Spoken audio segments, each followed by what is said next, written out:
We are your local election headquarters. In just about 13 hours, Vermonters will begin to head to the polls to vote on topics unique to their community. ABC 22's Isabel Schoeneman is live in the newsroom to tell us about a few of the statewide ballot items at stake here. Hi, Isabel. Thanks, Lauren. By this time tomorrow, most Vermonters should have stopped by the polls to vote on issues from town budgets to bond requests to special projects and to elections. Now, there's hundreds of different decisions voters will be making town to town, but here's a breakdown of the biggest issues we'll be tracking throughout the night tomorrow.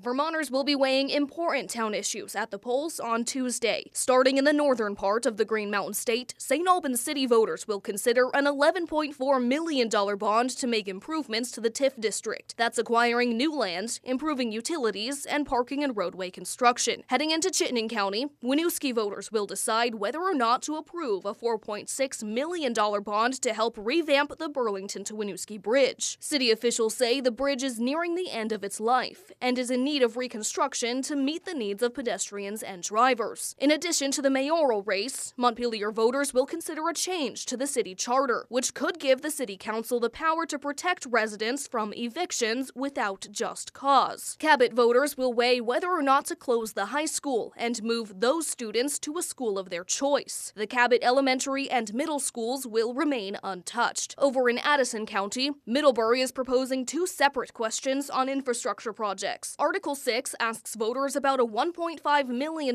project to go toward Phase 5 of the South Street project, installing sewer and stormwater mains. Now, Article 7 asks voters about a $1.2 million bond to complete the reconstruction of Bakery Lane. City officials say it will better accommodate car and foot traffic. Killington is asking voters to decide whether or not to allow the town select board to perform a study on the impacts of leaving the Mountain View Supervisory Union. And in Windham County, the town of Newfane will weigh an item calling for a ceasefire in Gaza. The town disagrees with the U.S. supplying arms and military aid to Israel, calling for an end to the violence. And Barre residents will only be voting in the presidential primary tomorrow. Officials decided to push the municipal election to May 14th because of the leftover impacts of July's floods. In just over 2 months, Barre will vote for mayor, clerk and treasurer, councilors, the budget, and other funding requests. Stay tuned with us. We'll have up-to-the-minute election results tomorrow night.